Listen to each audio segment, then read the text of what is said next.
Promise, here's a further story on the Flint, Michigan issue, and what a prick Mike Lee is. Mike Lee is a senator out of Utah, and this guy is blocking federal funds going specifically to replace pipes, etc. in the city of Flint. This guy has changed his stories like 3 times. First, he called it welfare for Flint. Then he said, changed the story and said, well, the state of Michigan needs to pay 100% of this thing.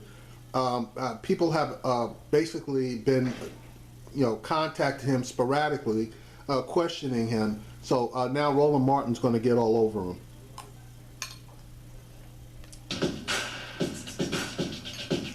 Folks, the Flint, Michigan water crisis we have covered on this show for a number of months, but unfortunately it has dropped out of the national headlines. It doesn't mean, though, the issue has been resolved. The city continues to deal with a number of problems. Here's a look at what's happening right now. The state of emergency for Flint extended until August 14th. The state and the city now treating the lead-contaminated pipes with higher levels of phosphates. The goal, to build up a protective coating in the pipe to prevent the lead from getting back into the water supply. But to build the coating, residents must begin using tap water again. In an effort to encourage them to use the water again, Governor Snyder has promised to use Flint tap water for the next 30 days. Yeah, okay. Researchers are now trying to determine if the lead-contaminated water is connected to Legionnaire's disease, which is linked to 10 deaths in the area. Joining me on the phone right now is the mayor of Flint, Michigan, Karen Weaver. Mayor Weaver, how are you? I'm doing very well, other than I can't drink the water. First and foremost, so when you hear the governor say he will be drinking Flint tap water for the next 30 days, what is your response to that? You know what? I am not impressed. I am not impressed at all, because we've been dealing with this water for 2 years now. April 25th, it will be 2 years that we haven't been able to drink the water. And it's really interesting, is he trying to prove a point that he comes to drink it at a time where treatment has already, taken place? We're not on the Flint River water anymore. So I'm not impressed with that. Give us the money. That's what we need. And speaking of that, have you received any money from the state or federal government? The money that we have received we got our $2 million back, so that's not receiving money from them. That was getting our own money back. And then we got the $30 million for the water bill relief, which takes us through the end of this month. Takes us through the end of this month. So then what happens in May? Exactly. According to the governor, what will happen is we'll go month to month, because they keep believing that this water is going to be safe to drink. And we already know that in May, it won't be. We know in May, June, July, it will not be ready to drink. So they're treating the pipes and dealing with the coating, but I still have talked to a number of people who simply said, look, you have to replace the pipes. And so what about that? Where has that gone? Is that now on the table? That's exactly. It's still on our table. That's still my agenda. Is we do have to replace the pipes, because that's what we deserve to have. We can't wait for a coating to build up. Nobody is going to trust that, and they can't even tell us when it will occur. So when you hear this, is it also troublesome to you that the national attention has pretty much dissipated, that there was so much focus, and yeah, you get the impression it's that, problem has been fixed, it's all good, things are back to normal in Flint, Michigan. And things aren't back to normal in Flint, Michigan, and that was one of the fears of the people, is that the spotlight would come and go, and nothing has happened. And that was why it was important to me to do the file, because I had to preserve our right as City of Flint to sue the state, because how long can we go on this way?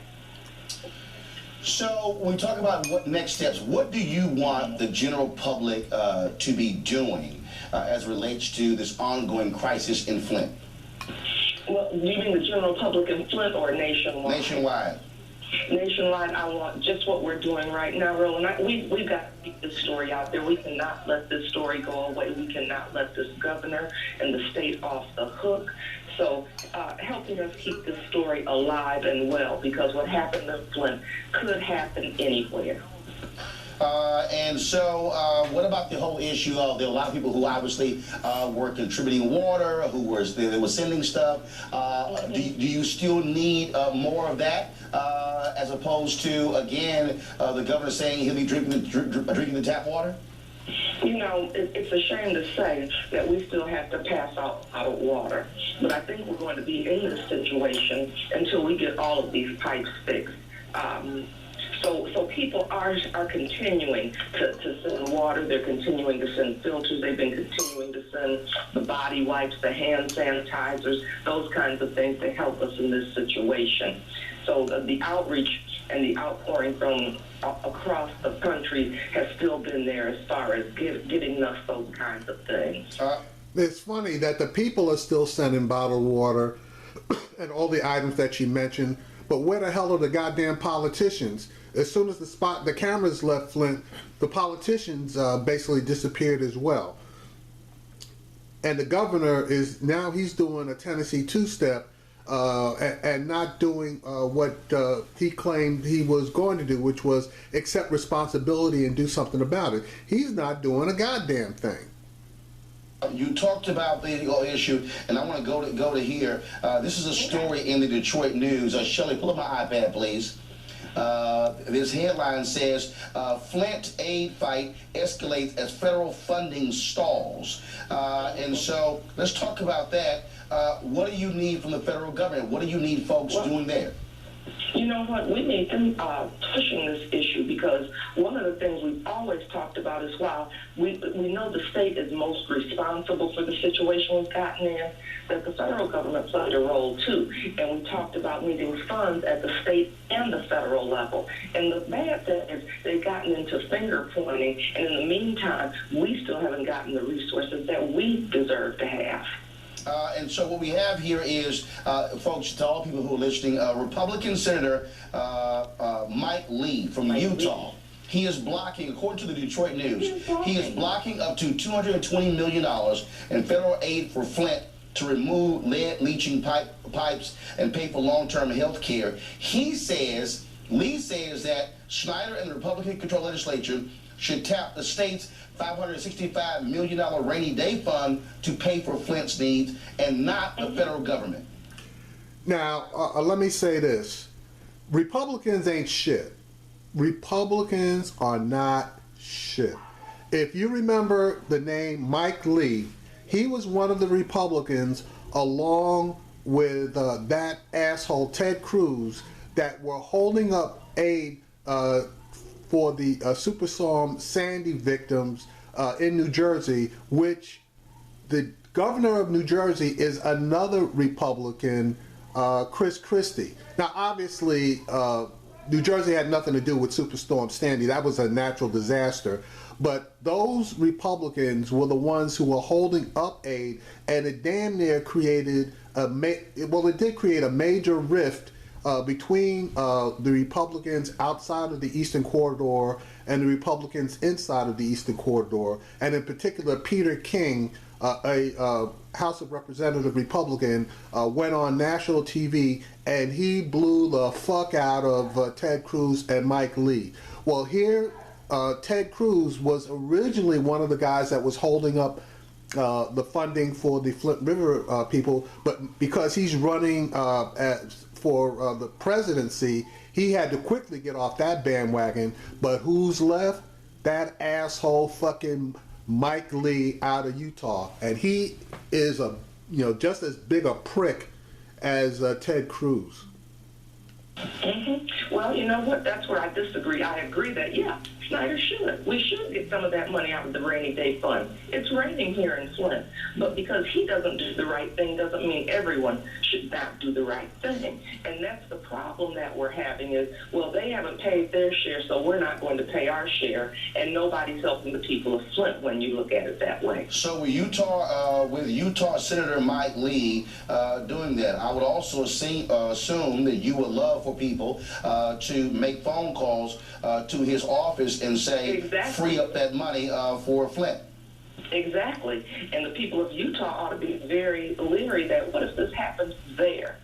Can they not count on him? Can they not count on him there in their home state as well? But we do need people to put pressure on Senator Mike Lee. That's exactly what needs to happen. Okay, all right then. So, folks, Shelley, pull the iPad up, please. To everybody who's watching, listening right now, this is the office of Utah Senator Mike Lee. I want you all to write this number down, and I want you to call them beginning at 9 a.m. this morning. The number is 202-224-5444. 202-224-5444, and tell Senator Lee stop blocking the money for Flint, Michigan. Again, the number is 202-224-5444. Mayor Weaver, we so appreciate it. Thanks a lot. Thank you so much. All right, I want to go to our panel. Ralph Chittum's Senior Vice Chairman of the D.C. Republican Party, Dr. Avis Jones-DeWeaver, Leadership Strategist for the Exceptional Leadership Institute for Women, Dr. Cleo Monago, Behavioral Health Expert, CEO of Black Men's Exchange. Ralph, what about this? Here you have a senator from Utah, the only person who's blocking the money. Folks in Michigan say every time they go back to him, he keeps changing his tune, and they're going, dude, what's going on?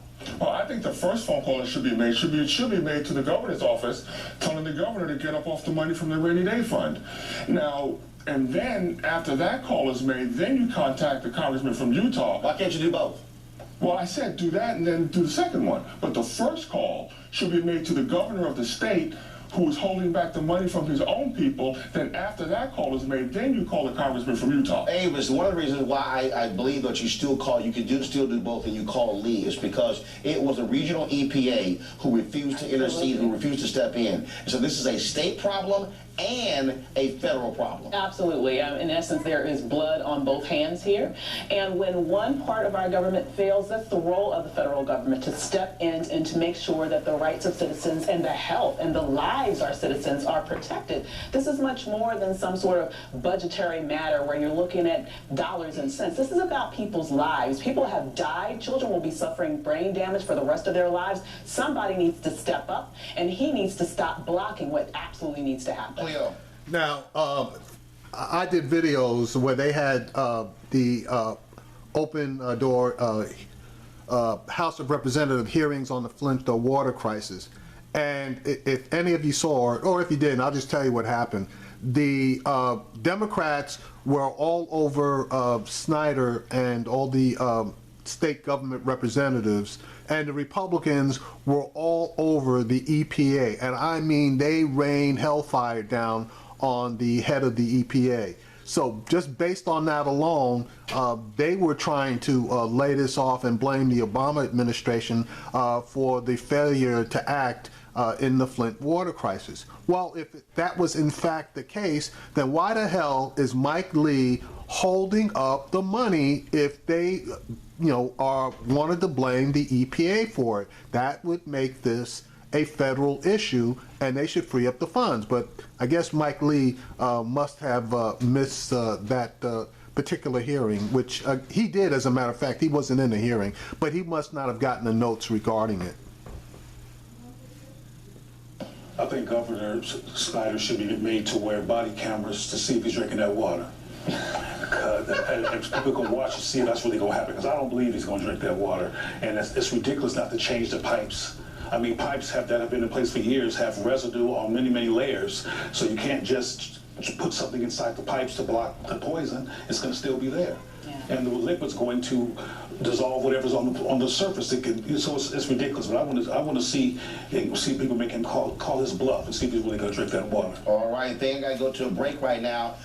All right, so okay, we need to stay on this because just as happens a lot of the time, once the cameras come away, the focus seems to fade. So we need to put the cameras back on this thing. We need to nail Snyder's ass to the goddamn wall. We need to nail all of his emergency managers' asses to the wall. They need to be civilly sued by the city of Flint. And most importantly, we need to get those goddamn pipes replaced so that the people can go back to somewhat a normal life. The children and the babies are going to be probably affected for the rest of their lives, and we need to make sure that they get taken care of.